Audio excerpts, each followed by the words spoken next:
karya kami tentang ilmu kalam. Tidak lupa juga kami juga mengucapkan terima kasih kepada kelompok kami yang telah berturut memberikan kontribusi dalam penyusunan karya ilmu kalam ini. Tentunya tidak akan bisa memaksimalkan jika mendapat dukungan dari beberapa pihak. Sebagai penyusunan, kami menyadari bahwa masih banyak terdapat kekurangan baik dari penyusunan maupun penyampaian ilmu kalam ini. Oleh karena itu, kami dengan rendah hati menerima saran dan kritik dari pembaca agar kami dapat memperbaiki karya ilmiah ini. Kami berharap semoga ilmu kalam ini yang kami susun ini memberikan manfaat dan juga inspirasi untuk pembaca. Baik, adapun yang melatar belakangi dari topik yang kami pilih hari ini adalah ilmu kalam adalah salah satu cabang ilmu yang mempelajari tentang akidah dan keimanan serta membahas tentang sifat-sifat Allah Subhanahu wa taala dan hubungannya dengan makhluk. Ilmu kalam sangat penting dalam memahami agama Islam secara mendalam dan memperkuat keimanan. Dari zaman modern, ilmu kalam masih dipelajari dan dikembangkan oleh para ulama dan cendekiawan muslim. Mereka mempelajari ilmu kalam untuk memahami akidah dan keimanan Islam, serta untuk membahas tentang sifat-sifat Allah Subhanahu wa taala dan hubungannya dengan makhluk. Di SMA, khususnya di kelas 12, ilmu kalam menjadi salah satu materi yang diajarkan dalam mata pelajaran agama Islam. Namun masih banyak yang siswa yang memahami secara baik tentang ilmu kalam dan aplikasinya dalam kehidupan sehari-hari. Oleh karena itu, kami merasa perlu untuk membahas tentang ilmu kalam. Makalah ini bertujuan untuk memperdalam pemahaman tentang ilmu kalam dan memberikan kontribusi pada pemahaman agama Islam di kalangan siswa SMA. Dengan demikian, penulis berharap bahwa makalah ini dapat bermanfaat bagi pembaca dan memberikan kontribusi pada kemajuan ilmu pengetahuan. Baik, dari latar belakang yang saya sebutkan tadi, kami juga memiliki tujuan dari pembuatan makalah kami ini. Adapun tujuannya yaitu 1. Memahami pengertian ilmu kalam dan perannya dalam memahami agama Islam secara mendalam. 2. Mengetahui sumber-sumber ilmu kalam dan cara memahaminya untuk meningkatkan pengetahuan tentang agama Islam. 3. Memahami ruang lingkup ilmu kalam. 4. Mengetahui tujuan ilmu kalam. 5. Memahami manfaat ilmu kalam bagi umat Islam dan cara memanfaatkannya untuk meningkatkan kesadaran tentang pentingnya ilmu kalam dalam memahami agama Islam. Selesai sudah sesi pembukaan dari kami. Untuk itu saya lanjutkan sesi inti atau pembahasan materi dari kelompok kami yang akan dipandu oleh Jasmine, Kalista, Andini. Waktu dan tempat saya persilakan.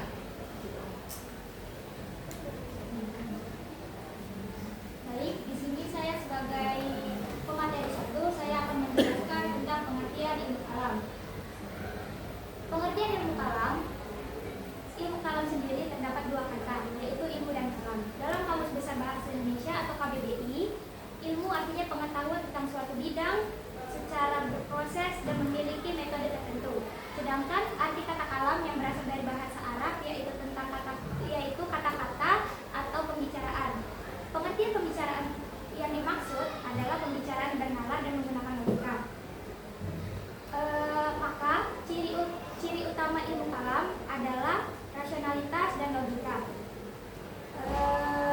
Sehingga ilmu kalam sendiri memiliki hubungan erat seperti dengan ilmu mantik atau logika. Istilah lain dari ilmu kalam adalah teologi Islam.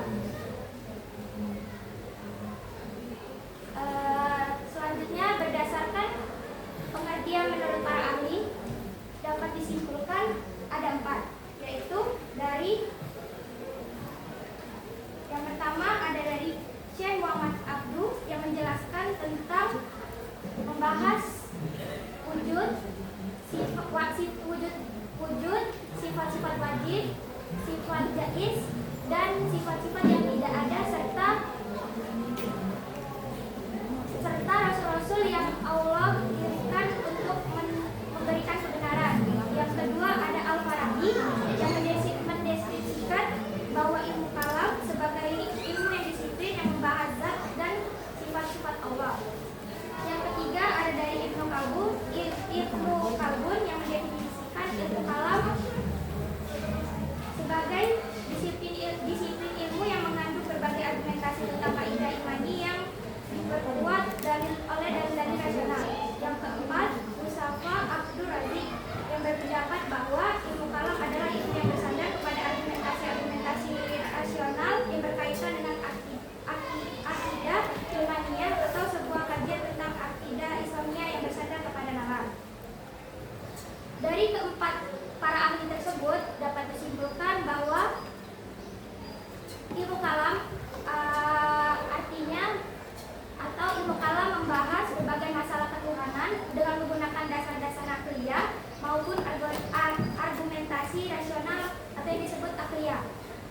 Argumen akliyah berupa dalil-dalil dan Al-Quran dan hadis. Sedangkan argumen akliyah artinya menggunakan landasan pemahaman berpikir rasional dengan metode berpikir filsafat.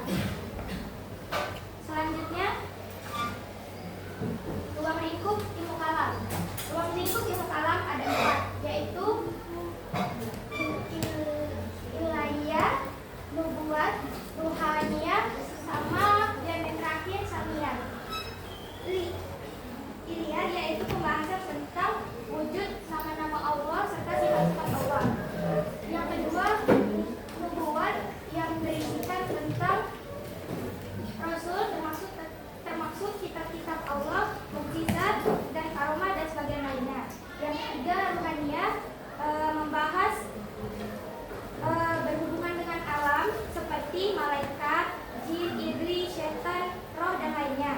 Dan yang keempat, yang terakhir, samiyat, sesuatu membahas ialah segala sesuatu yang hanya bisa diketahui lewat dalil nakli berupa Al-Quran dan Sunnah seperti alam barzakh, azab kubur, surga, neraka dan tanda-tanda kiamat. Baik, izinkan saya melanjutkan sesi materi kita, yaitu materi ketiga, sumber-sumber ilmu kalam. Sumber-sumber ilmu kalam ini karena kita membahas tentang mengenai ilmu pengetahuan yang berdasarkan keagamaan, keislaman, ketuhanan kita, Allah Subhanahu wa Ta'ala, maka ilmu kalam ini memiliki sumber-sumber yang jelas, yang valid dan nyata, yaitu bersumber dari Al-Quran dan hadis, dan juga pikiran manusia dan insting. Dari awal tadi kita sudah mempelajari dan mengetahui bahwa ilmu kalam ini berdasar pada 2 hal, yaitu dalil nakli dan juga dalil akli. Inilah yang dikatakan dalil nakli dan dalil akli. Dalil nakli itu berdasarkan pada Al-Quran dan hadis. Berarti dalil nakli itu adalah arti-arti ataupun wahyu-wahyu yang Allah turunkan kepada Nabi Muhammad SAW yang kemudian dijadikan patokan ilmu kalam, ilmu pengetahuan tentang keislaman dan ketuhanan. Dan yang kemudian yang ketiga dan keempat itu adalah dalil akli, pemikiran rasional. Pemikiran rasional itu bagaimana? Pemikiran yang bernama logika dan filosofis secara ilmiah. Itulah makanya di pikiran manusia. Apabila dalam berpikir manusia itu tidak mencampur adukan Al-Quran dan pikiran sebagai seorang muslim, maka pikiran tersebut akan hancur atau kacau karena akan condong ke satu arah dan itu akan membuat suatu mudarat yang kesannya berlebihan. Kita masuk untuk sumber ilmu kalam yang pertama, Al-Quran. Teman-teman bisa lihat di depan, saya menampilkan Quran surah Al-Ikhlas ayat 1 sampai 4. Di sini sudah menjelaskan sekali bahwa ilmu kalam itu ilmu yang membicarakan ketuhanan dari segi Al-Quran, sumber yang berasal dari Al-Quran. Qul huwallahu ahad. Katakanlah dia Allah yang Maha Esa. Dia adalah Tuhan yang Maha Esa. Esa artinya satu. Esa artinya mutlak. Mutlak satu. Tidak ada Tuhan selain Allah. Itulah yang kita bersaksi bahwa tiada Tuhan selain Allah. Di sini ada yang membuktikan Al-Ikhlas ini tidak turun pada saat kita lahir, namun pada saat zaman Nabi menerima wahyu. Bukti ini sudah nyata adanya dari zaman dahulu kala. Allahus Samad. Allah adalah tempat bergantung kepadanya segala sesuatu. Tiada tempat kita bergantung selain Allah. Apakah kita bisa bergantung kepada manusia? Bisa. Apakah kita bisa bergantung pada orang tua? Bisa. Namun, bagaimana jika kita meminta pertolongan? Bagaimana jika kita memohon ampunan? Apakah manusia bisa mengiyakan hal tersebut? Lam yalid wa lam yulad. Dia tidak beranak dan tiada pula diperanakkan. Allah itu pada ayat pertama sudah dijelaskan, sudah ditekankan bahwa Allah yang Maha Esa. Allah tidak beranak, tidak ada anak, dan tiada pula diperanakkan, tidak memiliki anak, tidak memiliki keturunan, ataupun bukan seorang anak. Walam yakul lahu kufuwan ahad. Dan tidak ada seorang pun yang setara dengan dia. Apakah kita setara dengan Allah? Tidak. Tidak ada yang bisa menyetarakan Allah dari segi manapun. Allah itu memiliki sifat Sami'ul Basir, bisa melihat, bisa mendengar. Kita bisa melihat, bisa mendengar. Tapi apakah kita bisa melihat seluruh isi dunia? Apakah kita bisa mendengar seluruh isi dunia? Itulah yang dikatakan tidak ada seorang pun yang setara dengan Allah. Kemudian Allah itu memiliki sifat atau kuasa bisa memberikan makhluk hidup berupa nyawa. Kita mungkin bisa menolong seorang makhluk hidup, kita bisa menolong kucing yang ada di atas pohon, namun apakah kita bisa memberikan nyawa kembali ke kucing itu ketika kucing itu meninggal? Tidak bisa, maka itulah yang dikatakan tidak ada seorang pun yang setara dengan dia. Yang kedua, saya menjelaskan mengenai Quran Asy-Syura ayat 11 yang berbunyi, bisa dibaca teman-teman dan juga ada di makalah. Kita akan fokus ke artinya saja. Allah itu pencipta langit dan bumi. Baik, kita akan memasuki salah satu topik ini tentang logika bahwa ada penemuan bumi kita ini dibuat dalam 6 hari. Bumi kita ini dibuat sudah sangat lama, sudah sangat sebelum ada kehidupan manusia ataupun makhluk hidup lainnya. Dari mana mereka menemukan fakta tersebut? Apakah ada jejaknya? Apakah ada inti dari buminya? Apakah ada lingkaran bumi tersebut? Di dalamnya ada jejaknya yang menyatakan bahwa bumi kita ini dibuat dalam 6 hari. Siapa yang membuatnya jika benar 6 hari? Maka dijelaskan dari Quran Asy-Syura ayat 11 ini, Allah adalah pencipta langit dan bumi. Dia menjadikanmu bagimu pasangan-pasangan dari jenismu sendiri dan menjadikan pula dari jenis hewan ternak pasangan-pasangannya, yaitu lelaki dan perempuan.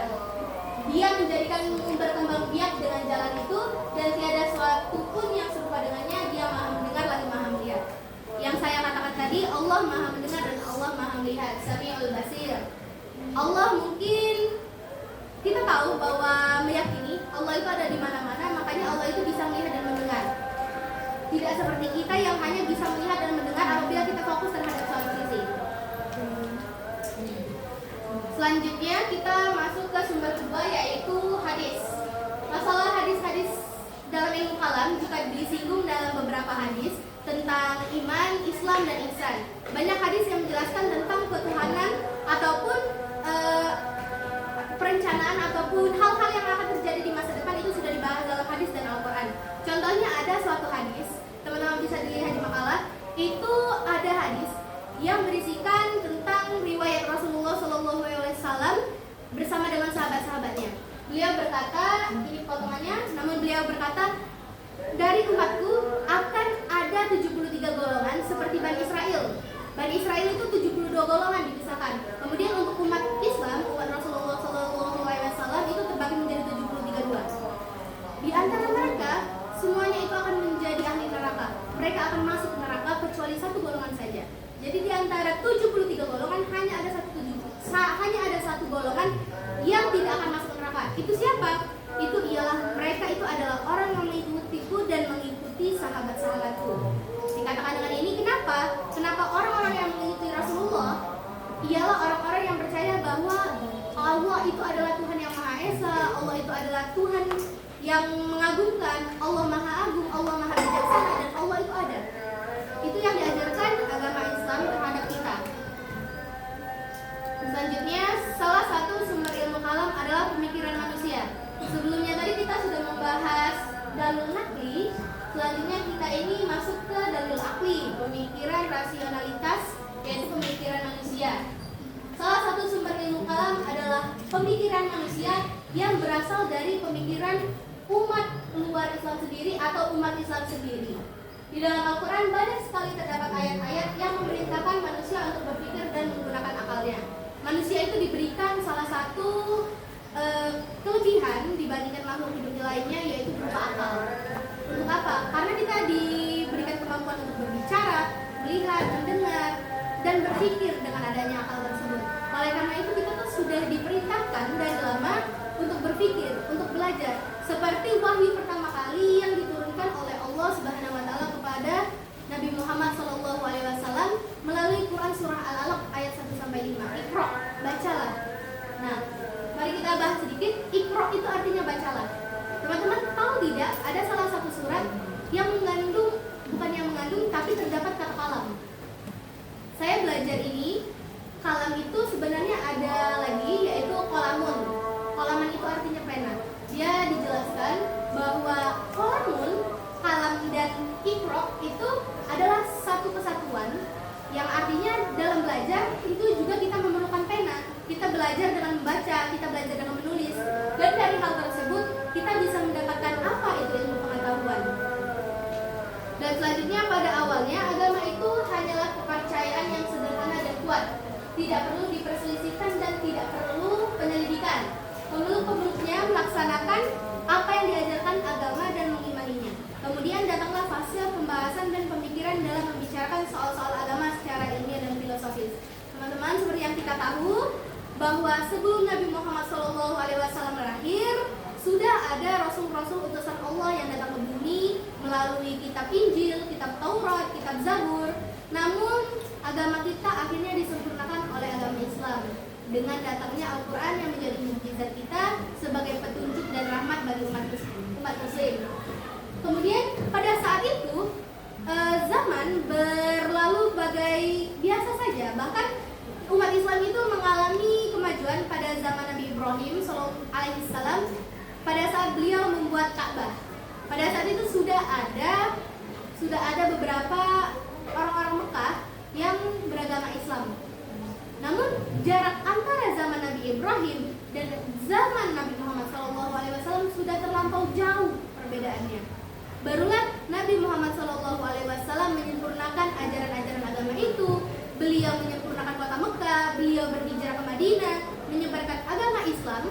Dan menyebarkan agama Islam itu juga sebuah pengetahuan. Apa yang kita dapat pengetahuan tentang Islam, tentang iman, tentang ihsan sekarang ini merupakan salah satu dakwah-dakwah beliau dari wahyu-wahyu yang diturunkan oleh Allah Subhanahu wa taala.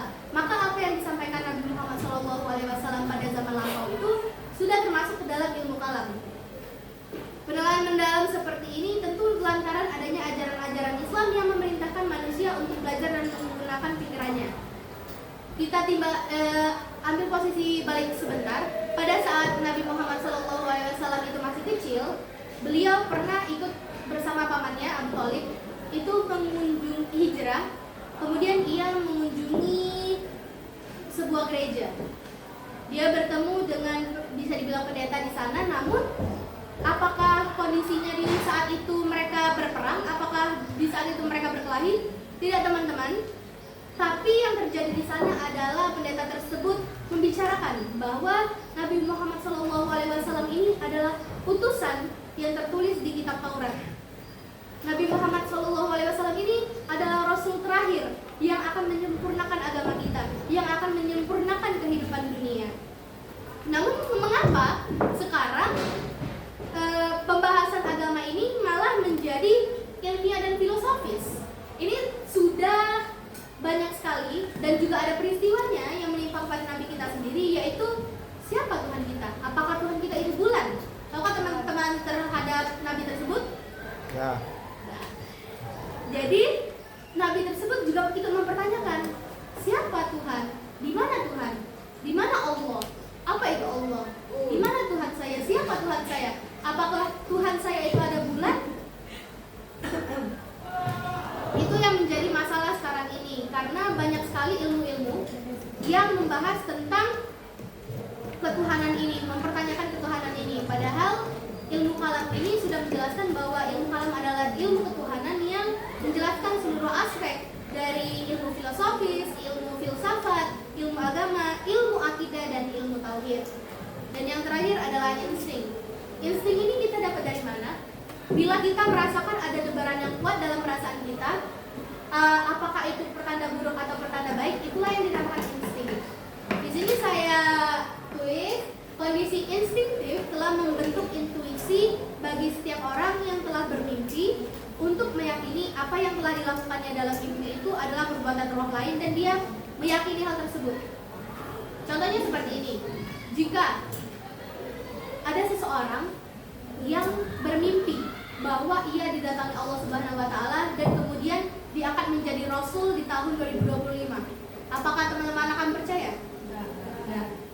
Itu yang disebut insting dari manusia tersendiri. Makanya kita harus menggunakan dalil Al-Quran tadi dengan pemikiran, dengan insting ini, bahwa tidak sepenuhnya apa yang insting kita itu rasakan akan benar adanya. Hal-hal insting tersebut tidak selalu benar, namun ada benarnya. Terkadang kita berinsting bahwa pertanda baik itu mungkin kita harus aminkan, kita kabulkan, kita minta bahwa hal tersebut merupakan pertanda baik. Namun apabila insting tersebut sudah melenceng, mengaku rasul, dia mendapatkan mimpi bahwa dia itu seorang rasul, itu sudah perilaku menyimpang dan meremehkan agama. Metodologi yang digunakan oleh ilmu kalam dikenal sebagai dalil nakli, dalil-dalil yang berdasarkan Al-Quran dan hadis, dan kemudian dalil akli, dalil yang menggunakan argumentasi rasional pemikiran manusia. Dengan menggunakan dua metode tersebut timbul dua cara pemikiran, yakni pemikiran kalam rasional dan pemikiran kalam tradisional. Sebelum ada pertanyaan, saya akan membahas tentang kalam rasional dan kalam tradisional. Dari namanya saja kita sudah tahu bahwa kalam rasional itu adalah kalam yang berpikir secara logika, berpikir yang secara terbuka. Kalau bahasa sekarang itu open minded. Dia bisa membuka pemahaman kemana saja, ke arah mana saja, dan memasukkan segala pendapat dan segala arah apapun, ilmu apapun yang kemudian dikaji dan ditemukanlah satu solusi atau satu jawaban yang masuk akal untuk diterima akal manusia. Sedangkan pemikiran kalam tradisional ini ada juga ilmu ketuhanan yang masih menyangkut pautkan dengan sejarah-sejarah lampau, bukti-bukti lampau, ataupun hal-hal yang sudah lama dan tradisional dalam suatu masyarakat ataupun dalam suatu kepercayaan tersebut. Ini selanjutnya adalah materi tentang tujuan mempelajari ilmu kalam yang akan dilanjutkan oleh Andi. Tujuan ilmu kalam yang pertama adalah menolak akidah yang sesat. Ya, salah satunya membuat suatu garis kritik yang sehat berdasarkan logika, dan yang kedua adalah memberikan penguatan landasan keimanan melalui pendekatan filosofis dan logis. Pemikiran ini maksudnya itu adalah berpikir secara logika, tidak mudah terpengaruh. Dan yang ketiga adalah menguatkan sistem nilai ajaran Islam yang mempedomani tiga pokok, yaitu iman, Islam, dan ihsan. Teman-teman semua sudah tahu dan pernah mempelajari tiga hal ini, yaitu adalah pedoman sebagai Islam. Dan yang keempat adalah menjawab problematika penyimpangan teologi agama lain, yaitu menjawab masalah-masalah yang terjadi dalam persimpangan antara agama-agama yang lain. Dan selanjutnya adalah manfaat ilmu kalam. Yang pertama adalah memperkuat dasar pengetahuan pemahaman tentang Islam. Sebagaimana firman Allah sebagai berikut, Bismillahirrahmanirrahim, walaqad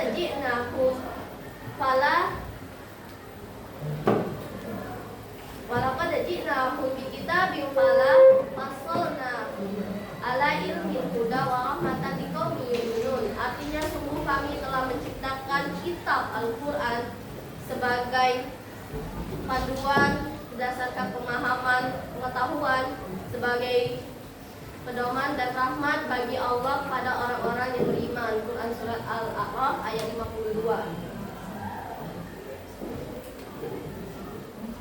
Dengan mempelajari ilmu kalam, kita tidak akan tercampur atau dicampur tentang keimanan dengan kemusyrikan, karena di dalam ilmu kalam ini kita juga mempelajari tentang perbedaan keimanan dengan kemusyrikan,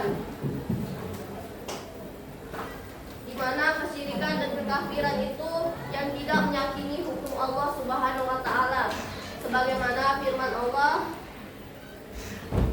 orang-orang yang beriman yang tidak mencampur adukan keimanan dengan kemusyrikan mereka, itu adalah orang-orang yang mendapatkan keamanan dan mendapatkan petunjuk. Quran surat Al-An'am ayat 82.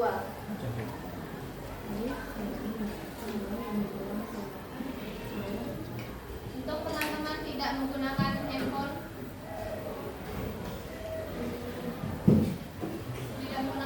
dan matikan handphone kalian selama masih berjalannya diskusi kami. Terima kasih. Baik, saya lanjutkan. Walaupun dengan mempelajari ilmu kalam ini, kita juga harus dapat membutuhkan data dari wahyu Allah, yaitu Al-Quran. Karena tanpa adanya Al-Quran, kita tidak dapat mengetahui informasi yang valid dan data yang jelas secara langsung dari Allah Subhanahu wa taala. Dan yang kedua, manfaat yang kedua, tidak mudah melenceng dari ajaran Islam. Sebagaimana firman Allah sebagai berikut, Allah pelindung orang yang beriman, mengeluarkan mereka dari kegelapan menuju cahaya atau iman. Dan bagi orang Orang yang kafir mengeluarkan mereka dari cahaya menuju kegelapan. Mereka adalah penghuni neraka, mereka termasuk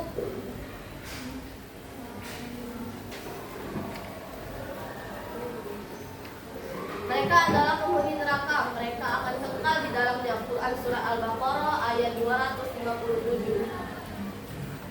Dengan mempelajari ilmu kalam ini juga kita tidak mudah melenceng dari ajaran Islam, karena Allah Maha Pelindungnya. Dan hal itu pula kita dapat mengetahui perbedaan antara kekafiran dengan kemusyrikan. Tinggal manusianya saja mau melakukannya atau tidak. Dan yang ketiga, manfaat yang ketiga adalah dapat menerapkan secara konsisten amalan Islam. Sebagaimana firman Allah sebagai berikut. Bismillahirrahmanirrahim. Innal ladzina qalu rabbuna Allah tsumma istaqamu fala khaufun 'alaihim wala hum yahzanun. Artinya, sesungguhnya orang-orang yang mengatakan Tuhan kami ialah Allah, maka mereka melakukannya dengan istiqomah, maka mereka adalah orang-orang yang tidak ada kekhawatiran dalam diri mereka dan mereka tidak pula berduka cita. Quran Surat Al-Ahqaf ayat 13. Baik, selesai sudah pemahaman dari kami. Lanjutkan ke moderator. Baik, saya ingatkan sekali lagi untuk para teman-teman tidak menggunakan handphone dan matikan handphone kalian selama berjalannya diskusi ini. Baik, terima kasih. Selesai sudah pembahasan materi pada kelompok kami. Kami lanjutkan untuk sesi tanya jawab. Daripada untuk kelompok yang berkenan,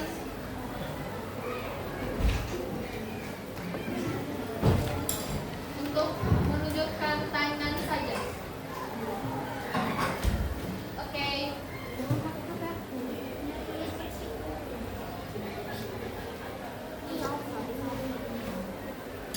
Ya, dari kelompok yang ingin menanyakan dipersilakan. Oke, dari kelompok Erika, kami silakan untuk menanyakan ini.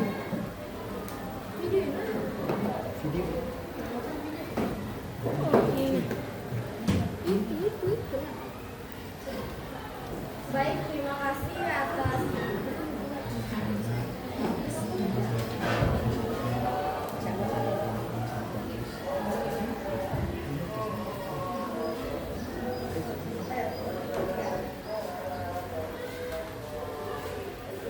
terima kasih atas kesempatannya. Saya mengapresiasi atas presentasinya kelompok 1 karena sangat bagus ya.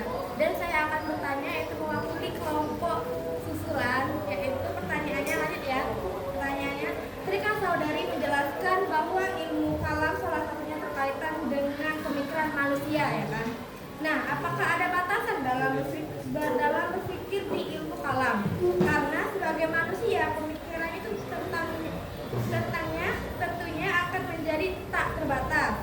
Jadi adakah etika dalam berpikir di dalam ilmu kalam? Baik, saya ingatkan lagi untuk Haikal tidak untuk tidur selama berjalannya diskusi ini. Sudah saya ingatkan 2 kali untuk Haikal, kalau 3 kali saya keluarkan mohon maaf. Saya lanjutkan untuk kelompok berikutnya untuk yang ingin bertanya, saya persilakan. Ya, silakan. Sekarang pertama dari kelompok 3 ingin bertanya, apa perbedaan antara ilmu kalam, filsafat Islam, dan tasawuf? Terima kasih. Ya, terima kasih. Ada lagi kelompok lain yang ingin bertanya? Ini baru 2 kelompok. Ya, silakan.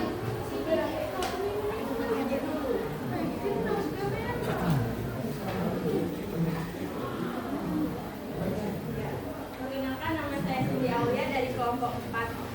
Pertanyaannya, bagaimana relevansi ilmu kalam dalam menjawab tantangan modern seperti sekularisme dan ateisme?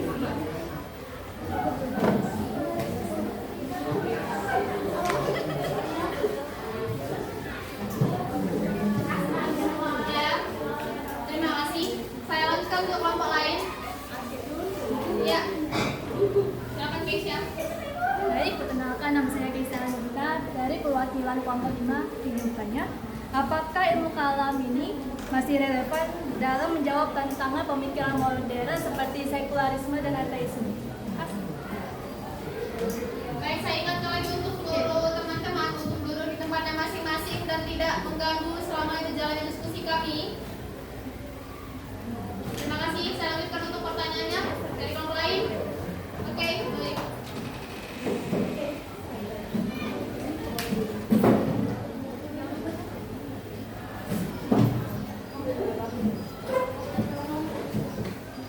Perkenalkan, nama saya Syahila Lail dari kelompok 2. Apa yang menyebabkan timbulnya aliran dalam ilmu kalam? Terima kasih untuk pertanyaannya. Ada lagi yang ingin bertanya? Sudah? Kelompok. Oke, baik. Keisha. Boleh bertanya.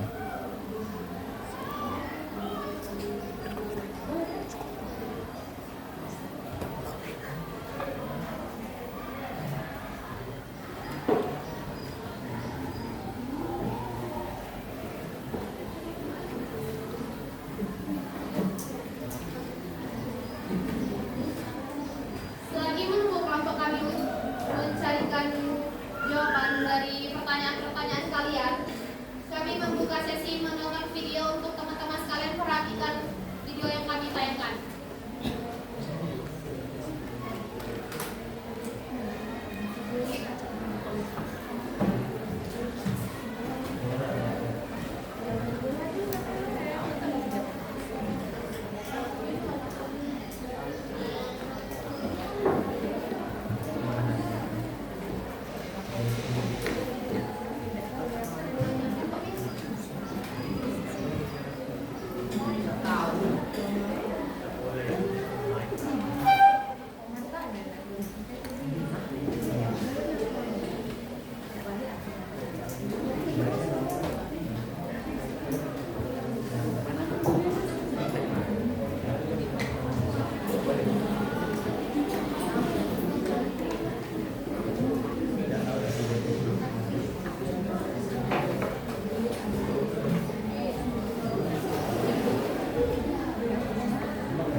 Oh, jangan ke situ.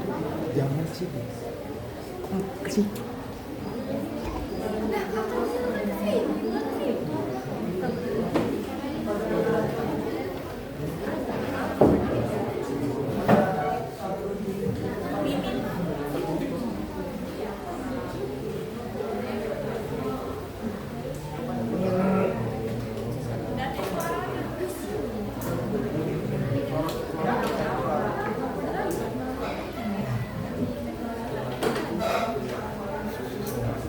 Ini jawaban dari soal Fardan.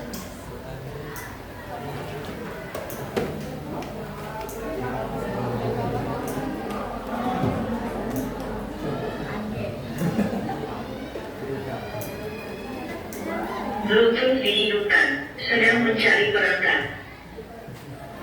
Koneksi Bluetooth berhasil.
Teman-teman, Baik, selagi menunggu jawaban dari pertanyaan kalian, kami punya kuis. Membuka sesi kuis. Hadiahnya apa dulu? Ada. Udah malah kami mendapati hadiahnya. Ada hadiah tapi belum. Wah, terima kasih. Jawab dulu kan. Wah, asik banget. Sudah. Harapkan teman-teman untuk mengikuti seluruh diskusi, seluruh kuis kami dan berpartisipasi atas kuis kami ini. Boleh dicari.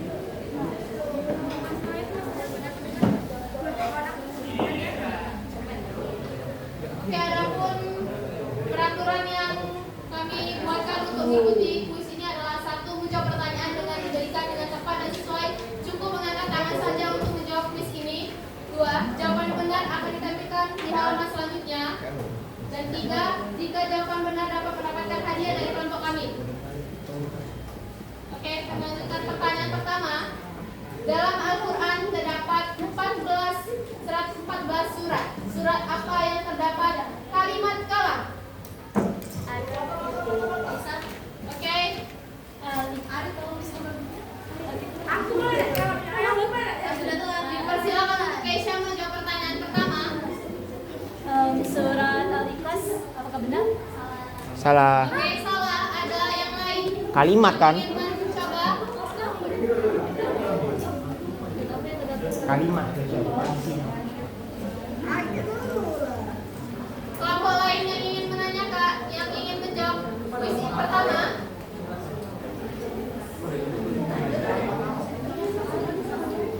Kalau salah ada apa?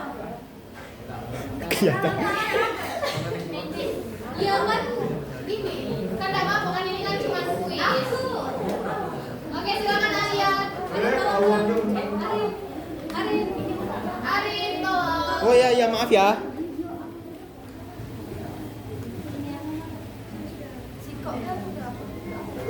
Caknya cuma sikok memang.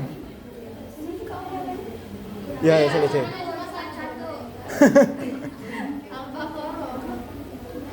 Apakah benar Kak Dega? Nanti. Oh, nanti.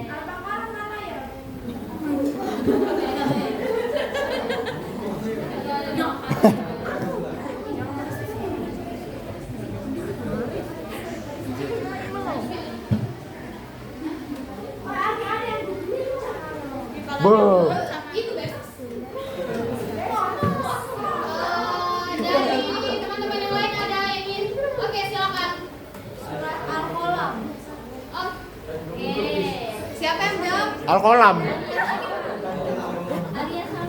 Boleh.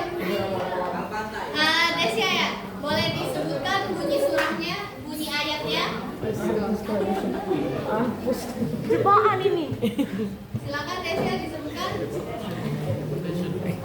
Enggak, kita harus ini.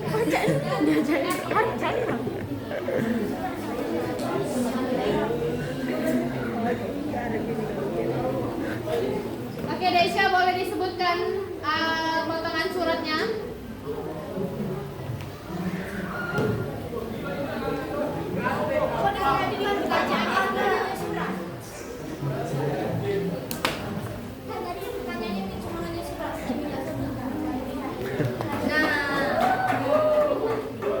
Apa?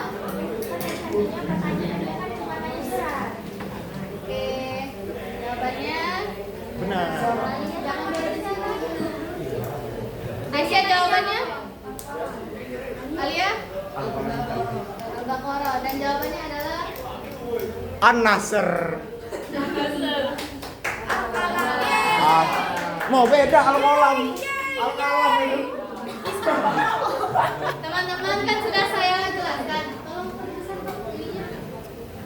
Kan sudah saya jelaskan tadi. Kalau misalkan dalam 114 surat itu ada salah satu surat yang mengandung ataupun yang terdapat kata kalam yang berarti pena, dan itu adalah Quran surah Al-Qalam ayat 1. Oh, kolam memangnya. Wal qalami wa ma yasturun. Kolam.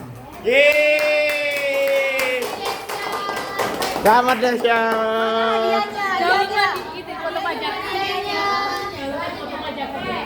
Ini pertanyaan selanjutnya ya. Pertanyaan selanjutnya, di hadapan fokus ya teman-teman. Apa pendapat Ibnu Khaldun mengenai definisi ilmu kalam? Oke teman-teman. Siapa yang dijawab?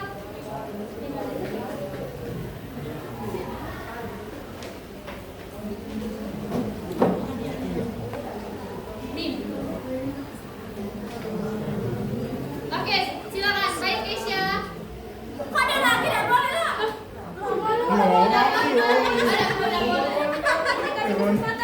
Pendapat Ibnu Khaldun mengenai definisi ilmu kalam. Ibnu Khaldun mendefinisikan ilmu kalam adalah disiplin ilmu yang menggantung berbagai argumentasi tentang akidah imani yang diperkuat dari dalil rasional. Apakah benar? Oke. Ada yang nak jawab lagi? Enggak. Oke, silakan Mail. Saya silakan. Kalau nak jawab siapa baik?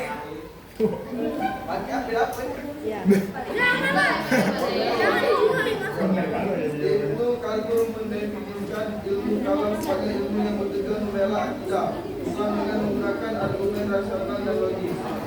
Dalam Mukadimah, beliau menjelaskan bahwa ilmu kalam berusaha membantah keraguan yang muncul terhadap keyakinan umat Islam, baik dari filsafat kita atau aliran-aliran pemikiran lain. Oke, terima kasih saya.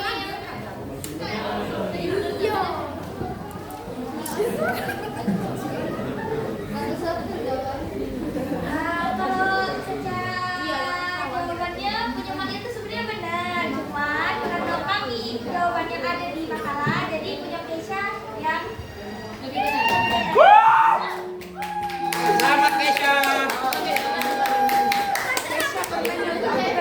Untuk diperhatikan teman-teman, jawaban kami semua ada di makalah. Oke. Membaca itu Lagi. tugasnya di Kak makalah. Dega lagi.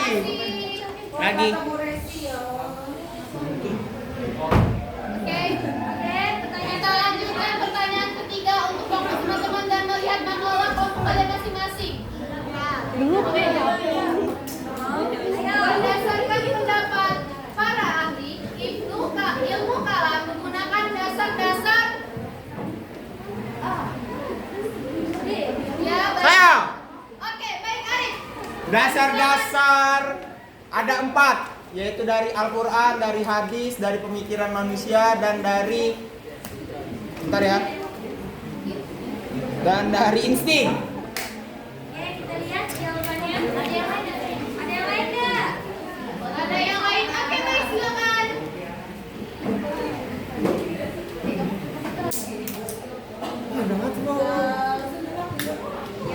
Silakan duduk Arif. Oke, baik, silakan Dara. Ya.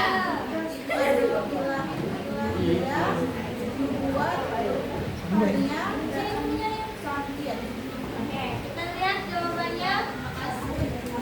1, 2, 3.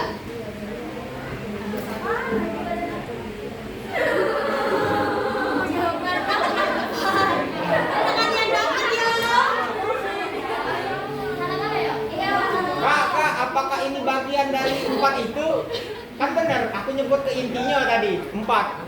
Ya, namun di sini kan 4 itu termasuk ke dalam sumber-sumber Ya, yang dua. mendasari ilmu kalam. Benar. Nah, ilmu kalam ini didasari pada 2 hal saja. 2 hal saja itu sudah termasuk. 4. Kalau misalkan kita belajar di madrasah atau sekolah Islam itu ada yang namanya mata pelajaran Al-Quran hadis. Jadi itu dijadikan satu, ialah pembelajaran tentang mengenai ilmu nakli, ilmu Nah. nakliyah. ilmu yang mempelajari antara Al-Quran dan hadis. Namun untuk di sini pertanyaannya yang berdasar bukan bersumber. Iya, berdasarkan Jika saya itu. bertanya tentang sumber, maka jawabannya adalah keempat hal tersebut. Bener saya. Aduh, gimana ini? Bener ini. Aduh.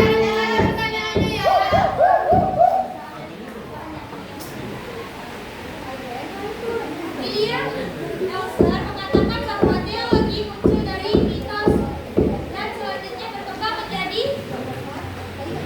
Oke, teman-teman silakan menjawab. Oke, baik Alia, silakan. Oh, nyari dulu. Ini curang ini. Kalau ternyata jawabannya bisa dibaca ya di makalah yang kami bagikan. Aku Dega. Duluan Dega. Oke, baik Alia. Lagi ya, Oke, Alia. Oke, Alia. Nah, Elika.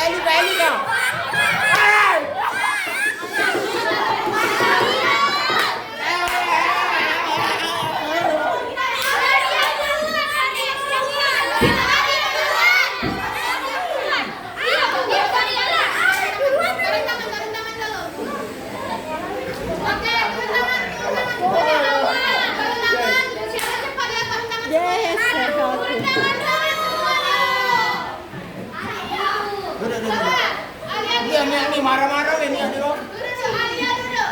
Oke. 1, 2, 3. Elika duluan.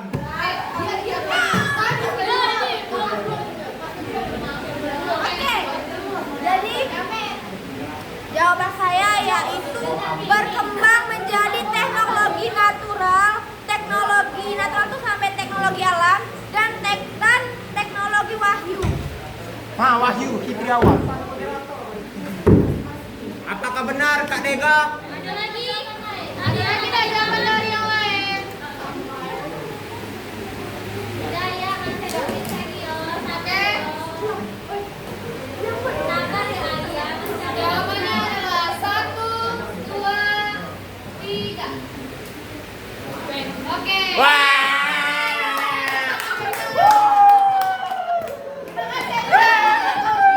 Vamos Real Madrid, tim terbaik sedunia. Oke, pertanyaan terakhir ya. Ini adalah pertanyaan terakhir. Mau. Kondusif semuanya karena ini adalah ujian. Jadi tidak kedengaran. Elika, mohon maaf. Terima kasih. Lagi ya yang belum menjawab. Apa lagi Kak Dega pertanyaannya? Ada satu lagi pertanyaannya.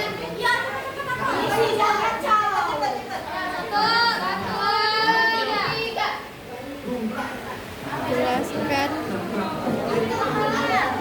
Saya. Sabar, Citra. Wah, yang tunjuk Citra. Yang tunjuk kan Citra. Citra yang menggunakan tangan Citra yang jawab. Wah, boleh apa Dega? Nah, bisa. Itu yang tadi kau.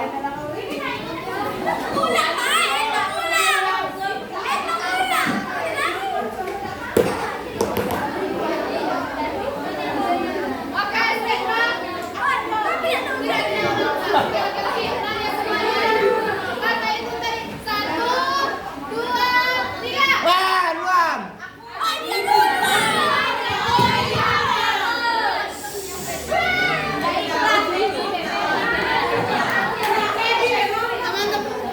Teman-teman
Apakah benar Kak Deba? Ada yang lain?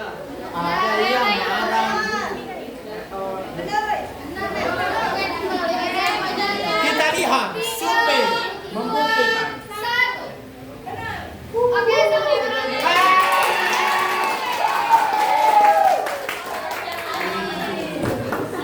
Baik, sesi kuis saya lanjutkan. Oke, kita tutup sesi kuis ini. Terima kasih untuk semua teman-teman yang telah mengikuti kuis ini. Oke, lanjut sesi tanya jawab.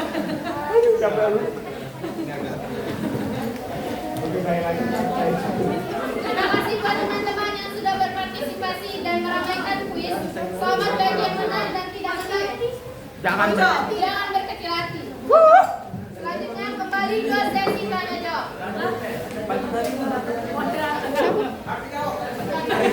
Kembali ke kode serius. Baik, semuanya terima kasih atas pertanyaan.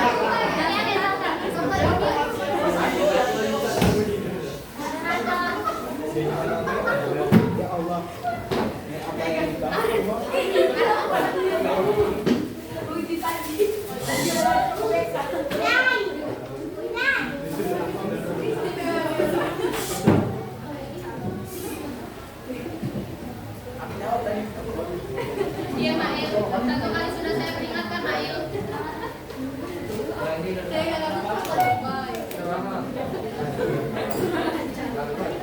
mati lampu.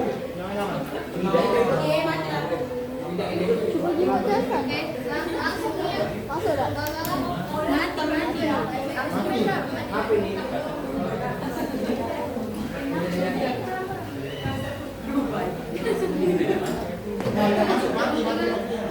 Yang di belakang saya harapkan tidak dapat nilai A1, tidak dapat nilai. Terima kasih. Asli.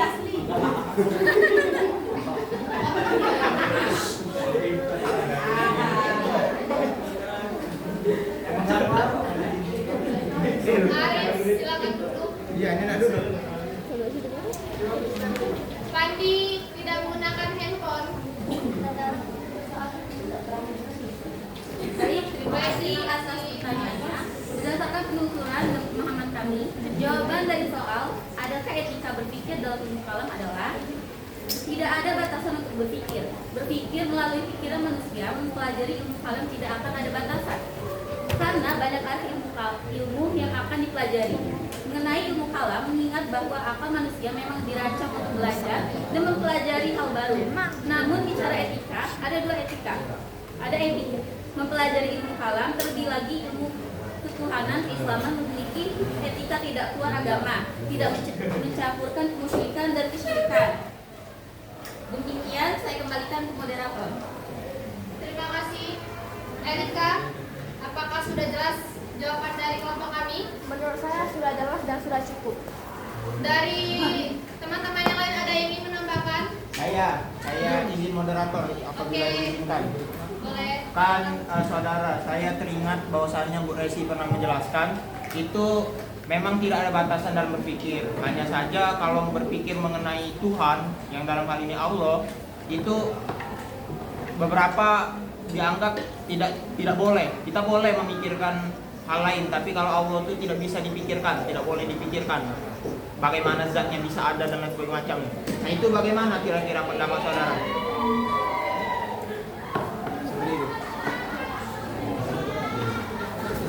Baik, izin menambahkan jawaban. Semoga ini cukup membantu. Saya hanya mendapatkan penelusuran dan pelajaran dari ruang lingkup ilmu kalam ya, Arif. Jadi di ruang lingkup ilmu kalam ini kan ada 4, yaitu ilahiyah, nubuwat, ruhaniyah, dan samiyat. Sebelumnya kita itu mempelajari ilmu kalam itu kan tujuannya emang untuk mengenal lebih lanjut tentang apa yang kita yakini dan apa yang kita percaya. Kita semua setuju bahwa belajar itu, apalagi belajar ilmu kalam yang tentang ilmu akidah, ilmu filsafat, ilmu tauhid itu kan termasuk ke dalam ilmu kalam juga ya. Ilmu kalam itu kan tentang bagaimana kita berperilaku baik, terus ilmu tauhid itu tentang ilmu agama. Jadi memang tidak ada batasan, namun memang biasanya dijelaskan tidak boleh terlalu over atau berlebihan, karena berlebihan itu tidak baik dalam memikirkan Tuhan. Ialah kenapa? Karena jika kita berpikir terus-menerus hal yang tak ditakutkan itu, semakin kita berpikir tentang Tuhan, maka kita akan semakin ragu tentang adanya Tuhan tersebut. Apakah memang benar-benar ada? Kalau misalkan begini, kalau kita mikirin, sebenarnya aku nih hidupnya setelah mati nanti gimana? Apakah aku akan sadar aku nanti di alam barzakh tuh di gimana dan siapa? Ya kan? Ada nggak teman-teman yang menyadari kita ini sedang apa di dunia ini? Kita ini siapa aslinya?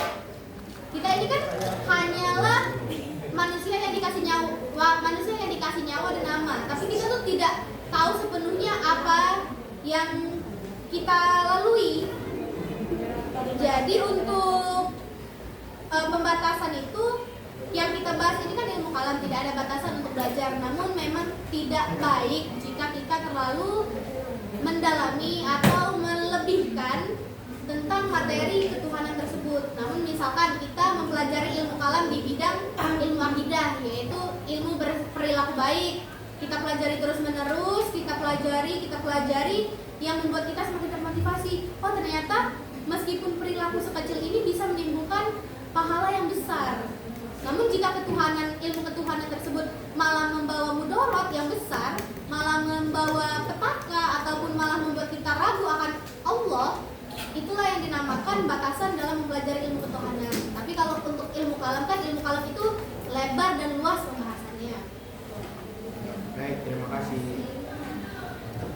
Boleh dilanjutkan? Oke, terima kasih atas pertanyaannya dari kelompok 2. Berdasarkan penelusuran dan pemahaman kami, jawaban dari soal apa yang menyebabkan timbulnya aliran dalam ilmu kalam. Singkat saja, karena kurangnya pemahaman ilmu kalam, karena ilmu kalam ini dapat menyebabkan banyak penyimpangan jika tidak dipahami dengan baik. Contohnya sektor-sektor penyimpangan dan ilmu kalam itu apabila ilmu kalam tidak dipahami dengan benar, itu akan menyebabkan melenceng kemana-mana. Karena dalam mempelajari ilmu kalam itu membutuhkan pemahaman yang lebih dan mendalam supaya tidak terjadi hal yang menyimpang dari ajaran yang sebenarnya. Saya kembalikan kepada moderator. Baik, kepada saudara Wardan, apakah sudah jelas?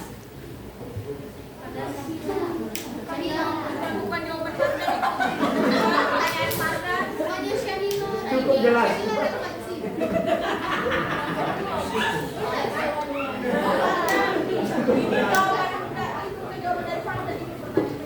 Cukup jelas.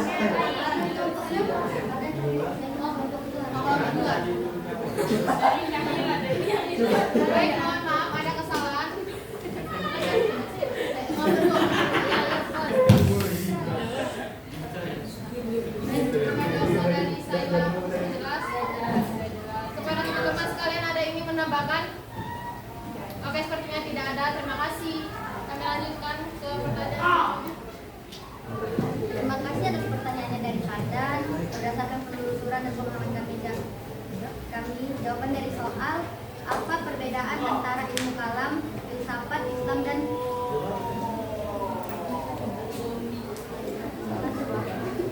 bentar ya.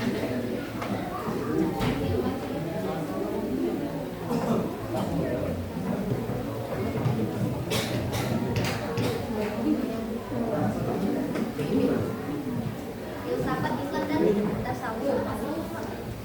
Ilmu kalam ini sudah termasuk ilmu filsafat dan ilmu tauhid dan akidah. Namun ilmu filsafat ini lebih terfokuskan dengan pencarian ilmu kebenaran yang hakiki. Jadi dari ilmu kalam ini pembuktiannya menurut logika dan ilmiah ialah yang dibahas di ilmu filsafat. Saya kembalikan kepada moderator. Baik, kepada saudara Pardan, apakah sudah jelas? Para teman-teman sekalian ada yang ingin menambahkan? Tidak ada. Baik, terima kasih. Gak usah menambahkan. Selanjutnya, Terima kasih atas pertanyaannya dari kelompok 5. Apakah ilmu kalam masih relevan dalam menjawab tentang tantangan pemikiran modern seperti sekularisme dan ateisme? pertanyaan Bisa. Ilmu kalam menjawab tantangan pemikiran modern yang berhubungan dengan sekularisme dan ateisme. Sekularisme itu adalah pemisahan keagamaan dengan pemerintah, sedangkan ateisme yang tidak mengakui adanya Tuhan. Oleh karena itu, ilmu kalam ini ialah ilmu yang mempelajari dan membuktikan bahwa Tuhan itu ada dan keagamaan ketuhanan yang Maha Esa itu nyata, sehingga bisa menjawab berbagai pertanyaan sekularisme dan ateisme. Apabila orang yang menjawab pertanyaan tersebut benar paham mengenai pembelajaran dan pembelaan ilmu kalam ini,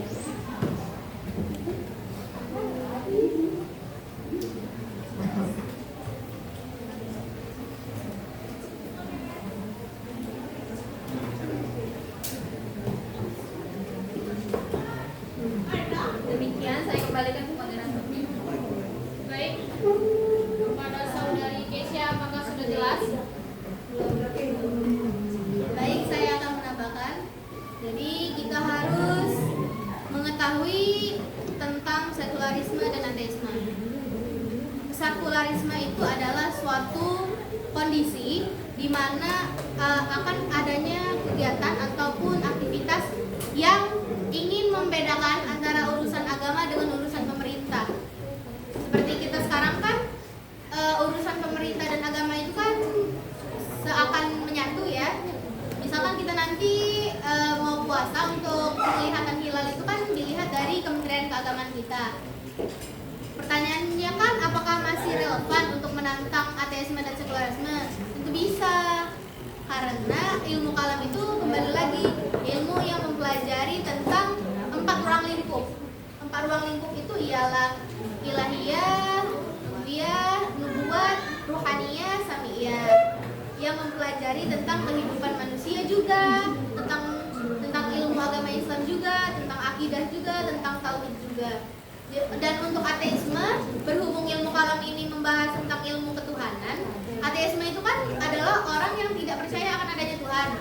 Dengan kita melampirkan bukti-bukti, kita menjelaskan, kemudian kita memberikan penjelasan yang relevan, yang masuk di akal, dan penjelasan yang memang yakin adanya, bisa saja seorang ateisme itu masuk bersama kita menjadi saudara-saudari kita di agama Islam.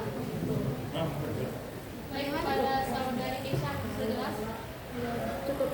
Oke, dari pertemuan kalian ada yang ingin menambahkan pertanyaan dari Kesia? Tidak. Oke, terima kasih. Baik, kepada Erika dan Arif tidak untuk bercerita. Terima kasih atas pertanyaannya dari kelompok 4. Bagaimana relevansi ilmu kalam dalam menjawab tantangan modern seperti etisme? Ilmu kalam atau ilmu teologi Islam memiliki peran penting dalam menjawab berbagai tantangan yang muncul akibat pemikiran modern.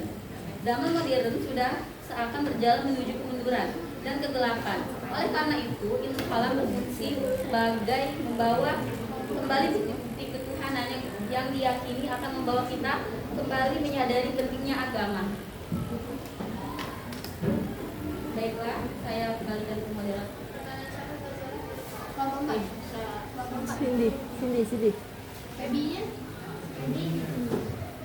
Febi? Cindy. Oke, kepada saudari Cindy.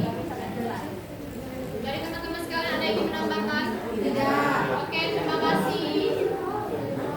Sudahnya? Oke. Saya tutup sesi tanya jawab sekalian. Apabila mohon maaf ada salah kata. Saya akan membacakan kesimpulan dari kelompok.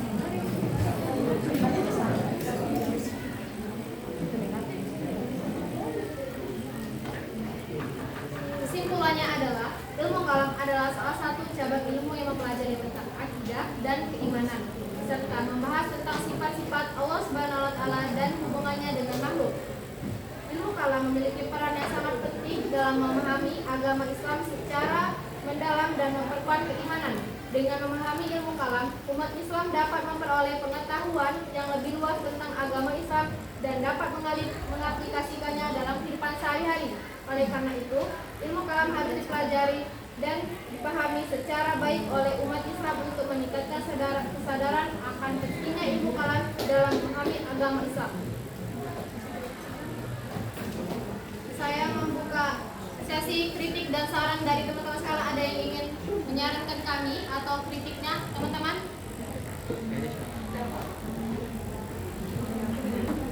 Baik, saya.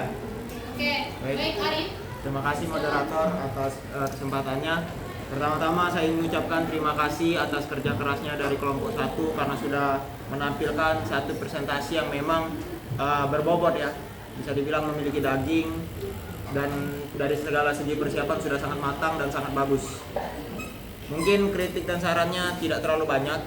Kritiknya mungkin hanya di bagian pemaparan materi tadi. Mungkin untuk membaca materi mungkin bisa lebih lebih dipersiapkan lebih matang karena kalau sudah tadi matang sudah pas dan bisa hampir menyentuh angka sempurna ya. Dan sarannya ya mungkin diperbaiki lagi saja karena beberapa informasi tadi masih ada yang sedikit miss, cuman kami maklumkan karena itu memang ya human error lah bahasanya itu. Jadi sangat wajar. Jadi kalau ditanya mungkin boleh menilai mungkin poin 9 ya buat kelompok 1.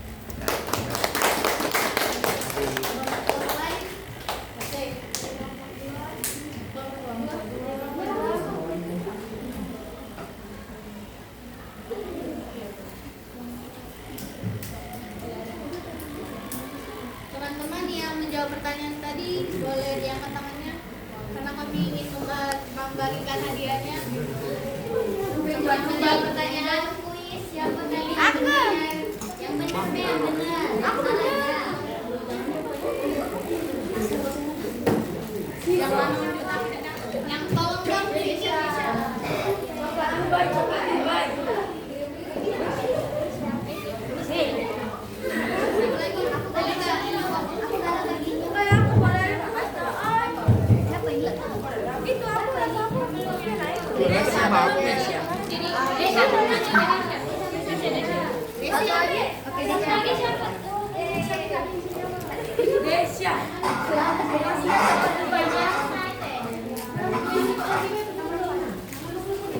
Iya, ada punya aku naik.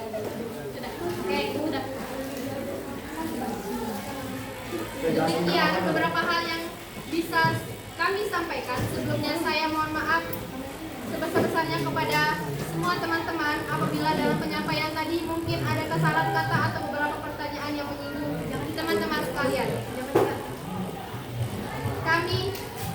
Kami hanya manusia yang tidak luput dari kesalahan. Kami akhiri dengan wabillahi taufiq wal hidayah. Wassalamualaikum warahmatullahi wabarakatuh.